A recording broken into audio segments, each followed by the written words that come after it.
Assalamualaikum warahmatullahi wabarakatuh. Semuanya mana ngapak ya? Cilacap. Iya, baik yang ngapak. Pakai bahasa Cilacap aja. Kalau bahasa Indonesia enggak tak jawab. Pokoknya kalau bahasa Indonesia enggak bisa dijawab ya. Ya. Dan pakai bahasa kasarnya enggak boleh, bahasa halus. Apa syaratnya bisa nyambung? Bisa. Sanat itu gini loh ya. Saya sering dapat pertanyaan sama dari Cilacap. Siapa namanya?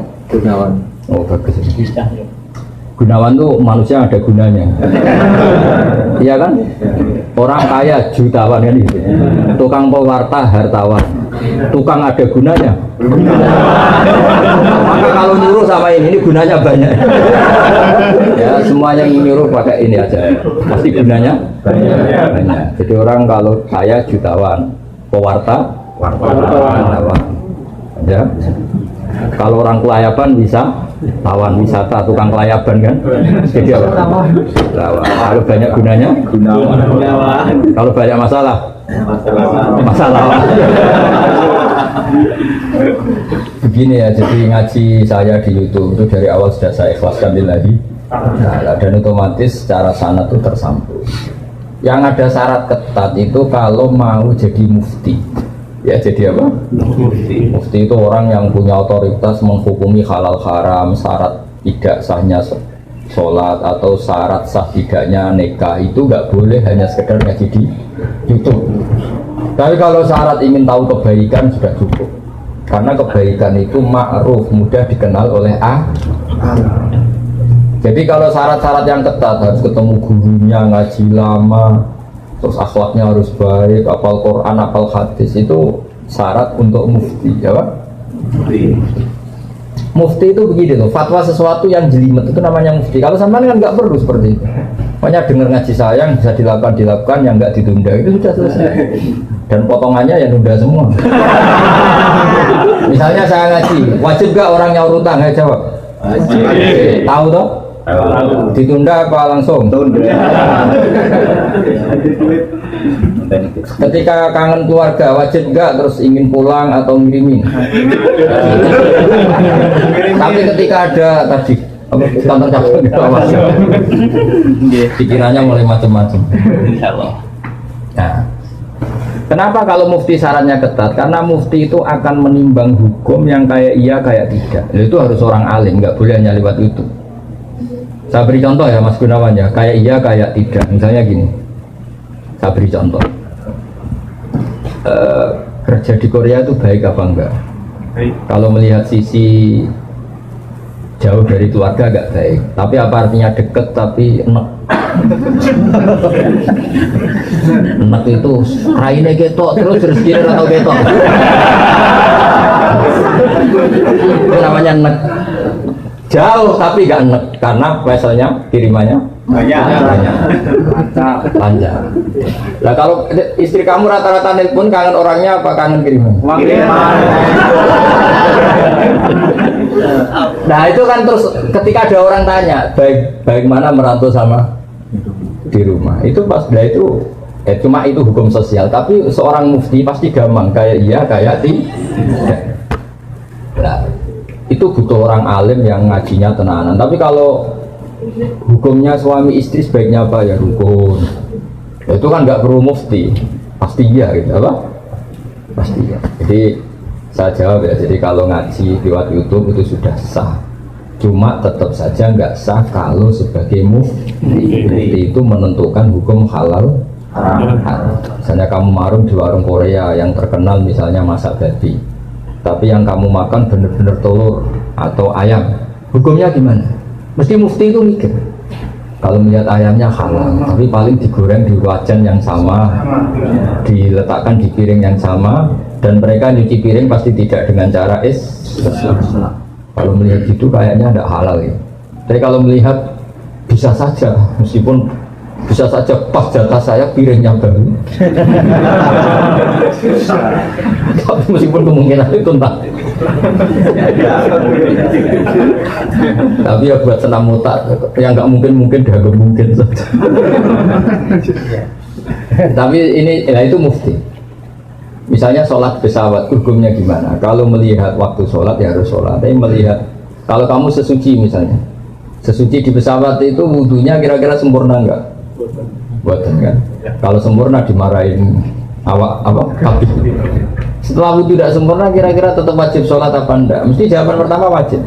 Lalu sholat ini namanya apa? Sholat dihormatin waktu, hanya menghormati waktu, tapi nanti setelah di kos-kosan atau di Korea harus dikodoi.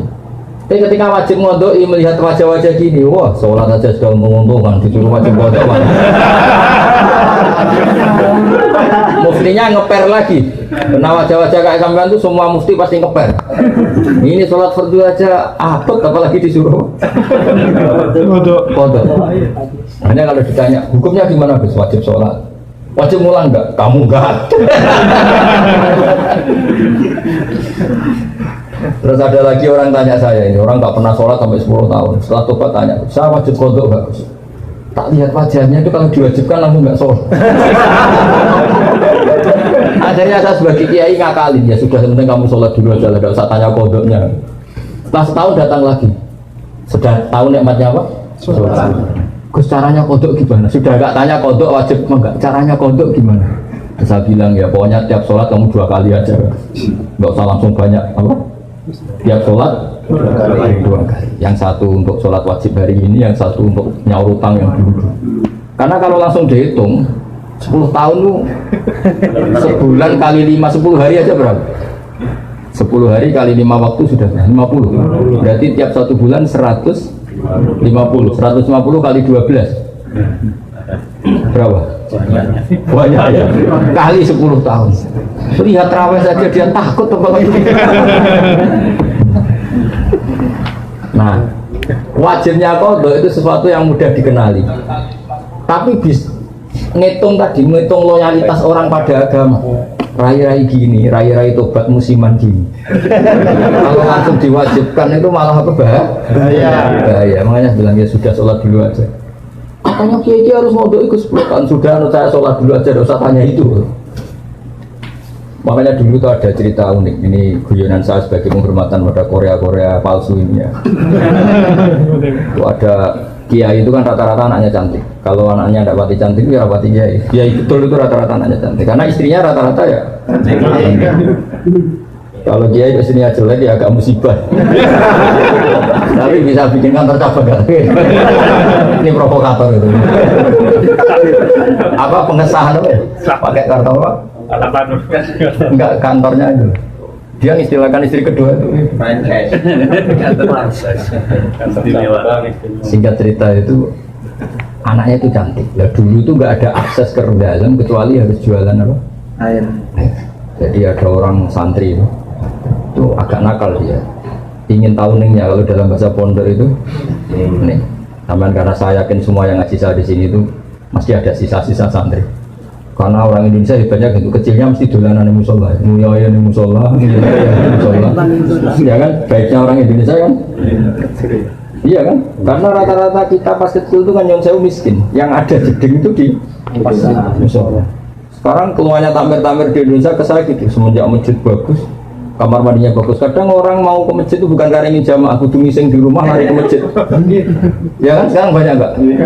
Banyak karena kamar mandi masjid lebih bagus. Yang parah kalau mau tidur Kang Ali, di rumah enggak ada AC, enggak ada kipas angin. Kalau ngantuk ke masjid, kipasnya dinyalin. Di daerah kamu ya gitu. Di sini. Di kos-kosan nggak ada kipas, di sini masjid ada. Enggak sih, malah sih. Itu mau itikaf kok mau nikmati hidup. Nikmati hidup. Ya alhamdulillah kok Allah nggak apa-apa. Dekat masjid sudah baik. Meskipun niatnya tidak baik, semoga tetap apa? Singkat cerita dia itu pura-pura jualan apa? Kiainya senangnya begini. Ben baru kayak anakku disenengi banyu murah soalnya. Kiainya wali jadi tahu kelakuan tadi santrinya tadi di Barno biarin dapat air murah loyal kan. Lama-lama dibilang gini sama kiai, kamu seneng sama anak saya? Iya Pak ya. Syaratnya kamu harus jamaah di depan 40 hari. Kalau itu selesai nanti kesini tak nikahkan sama putri saya. Oh semuanya bukan main. Dia jamaah terus di depan. Ini di Masjid Haram, cerita ini di Mekah. Nggak di Seragen, nggak di Solo. Jadi cerita kelas internasional, bukan kelas apa?